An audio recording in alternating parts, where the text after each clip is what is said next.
Won't take me much longer to do this. I know just working with one color all the time can be a little bit monotonous, but it's really important that I get this in here right now before I switch to another color.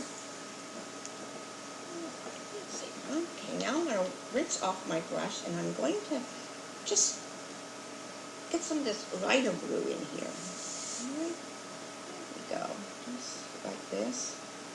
It's dark. Can you see what's happening here? It's starting to take shape and starting to form on here. I like marbles too. I have a whole marble collection that I have just picked up here and there. I don't know a lot about marbles. I know some are very valuable, and there's people who do collect them.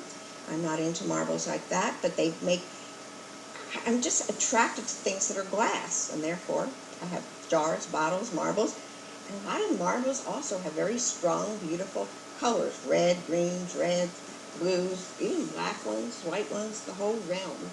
So, I have one blue marble down here. So while I have my blue here, I'm going to go ahead and start this particular blue marble. Now these marbles are on top of each other. So what I have to do is make sure one marble is dry before I try to paint a marble that is right beside it, or they're going to run together. So I have a tendency to skip around in my work. And when I'm working at home, I often work on a very large project. I like working on 22 by 30 inch watercolor paper. So that has a lot parts to it as far as painting. So I'll get it started. For instance, I might be painting up in this area here, and I don't want to hurry it up. I like it to dry naturally. So then I'll just move to another section, and that avoids taking the time to use a hair dryer, and that works real well.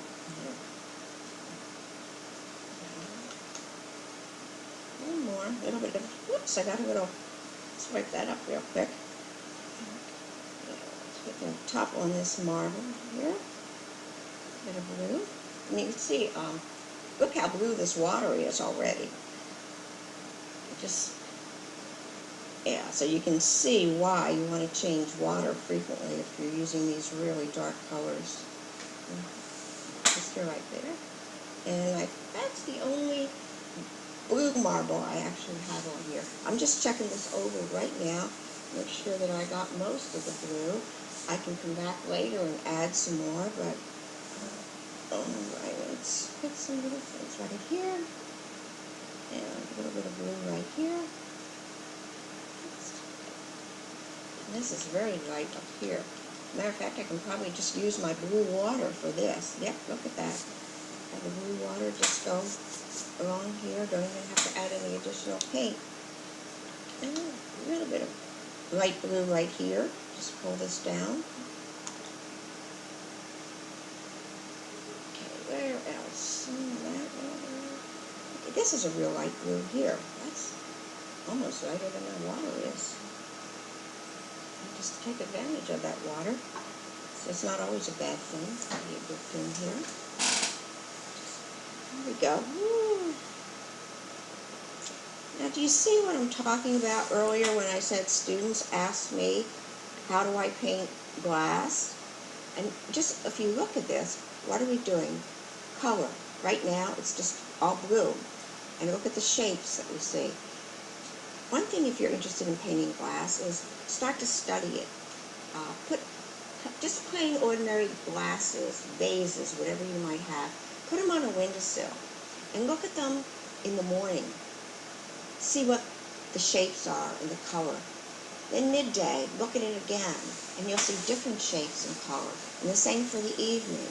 And also, if you get a higher perspective or a lower perspective, you'll see it changes all the time. And I have these items at home that I paint, but that's the reason that I take photographs of them, because the light is continually changing, and a shadow or a highlight that might be there at 9 o'clock in the morning probably won't be there by 11 o'clock. So that's why I like to use photographs. And I cannot buy everything I see, unfortunately, in a junk shop or antique shop. So I take my little camera with me when we're traveling, and I take photos of things that I think, wouldn't that be great to paint? So I think it's just fine to work. For me, working from photos is really great. Also, living in New Mexico, we have, it's a lot of time to get from place to place. A lot of the towns and cities are very far apart and don't often have a chance when we're traveling to travel, how am I trying to say this? For instance, when we go somewhere, I might not get a chance to go back to that place because it's so far away. So therefore, photographs really come in handy for me. I see another light blue here. I'm going to rinse the heavy paint out of my brush and probably just get away again with using this. Yep, look at that. The water is so blue. All right, I'm going to stop the blue for right now. I think we've got enough blue on there.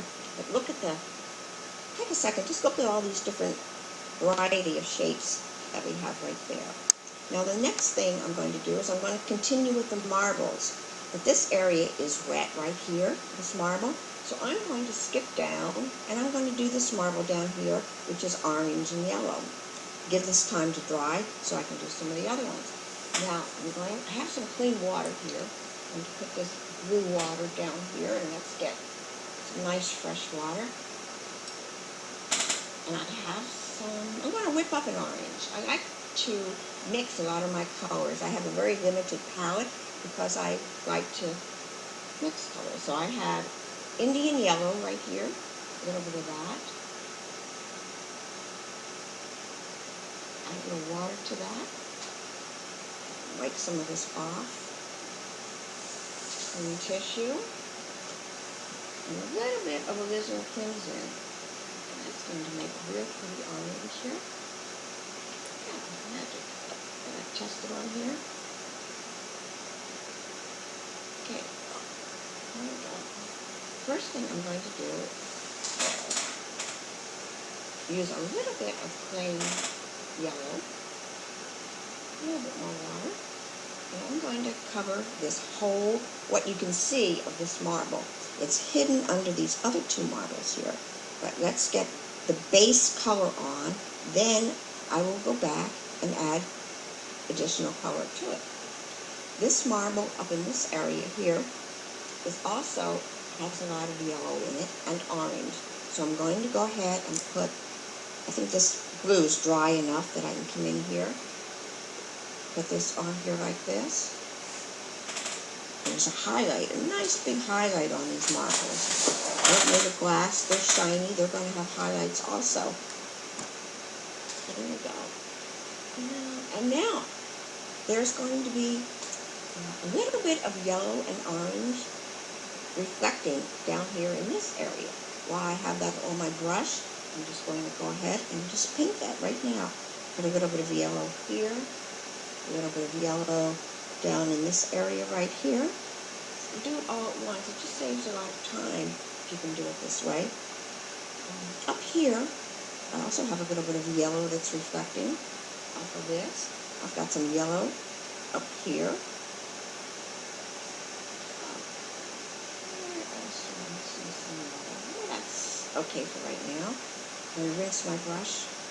Now I'm going to let that dry, because I'm going to add some orange to it, but I don't want it to run. And it would do that if I do that right now. But since I have this orange already whipped up, I can go ahead and put some of the reflections of it down here, because there's nothing that it's going to run into. My blue is already dried. So therefore, I put that down in there. You know, if you can remember to do this and work in areas that are already dry while you have your paint whipped up, it saves you a lot of time. Okay. Looks like that's about all the orange I have right now down in that area.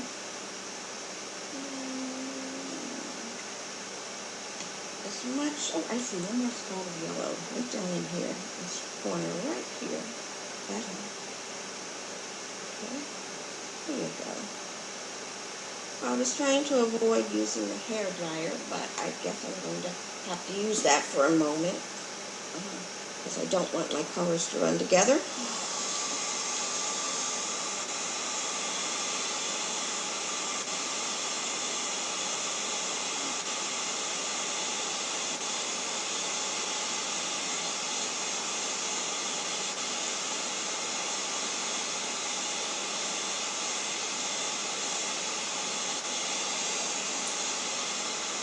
Okay, that looks good enough. Yes, I can go ahead and put this orange, the little orange stripes on this now. Okay, orange right here. I think marbles are just fun to do. They're very pretty to look at if you ever just study them. Up there like that. Top one. It's a lot more. And see how nicely the orange can go right over the yellow? That's it right here. See the little spots of yellow shining through. Something that comes up there like this. That one almost complete. And a little bit of orange down here I see too. Alright, now we're going to switch to another color here. I'm going to do, this one's green right here. And again, I'm going to mix two colors. We have some yellow. And I usually, when I mix two colors, I'll start out with a lighter color and add the darker color to it. There we go. It's a little muddy down green. I'm going to add a touch of the alizarin to it so it's not so bright. That's what I want right there. A little bit more water. This one, pretty green color.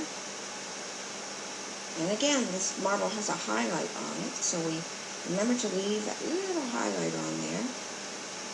Okay. Put it like this, right? And notice how I have my brush up in the air. I take advantage of this tip on this brush to get down in all these little creases for me. There we go.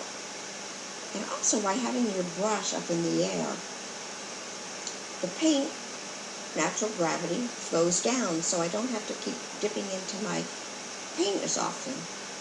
Alright, green. So what have I missed? I've got some green shadows down the bottom here. Okay. Reflections right here. Just from that one little marble, I'm getting all those reflections. I even have a few, believe it or not, up in this area right here. Some green. And right over here, I can put this green right on top of the blue. Some of that is shining through. And I even have some right up in here, believe it or not. Amazing how the light is. And some over here. That's a little lighter over here, so I've just added a little bit of water to it. Okay, it's coming along.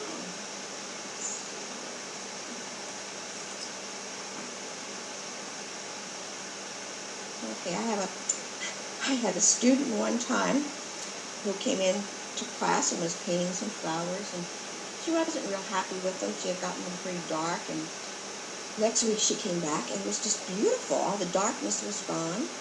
And I said, "Did you do that over?" And she said, "No, bleach." So she bleached it. She took Clorox and bleached out all the color. Now, I do not recommend this, but I don't know what that's going to look like 5-10 years from now. She might have a hole in the paper, so I really don't recommend bleach if you're trying to lighten something with watercolor. And I'm going to put another little bit of this green here. And some variation of color. I don't want it to be boring. Now, see, this is, I think that's dry enough. I'm going to move on to this red marble right here. Alizarin crimson. See some pretty alizarin right here. Get that nice and light on the test sheet. Too dark. Okay, that's pretty. I'm going to do the whole thing this light color.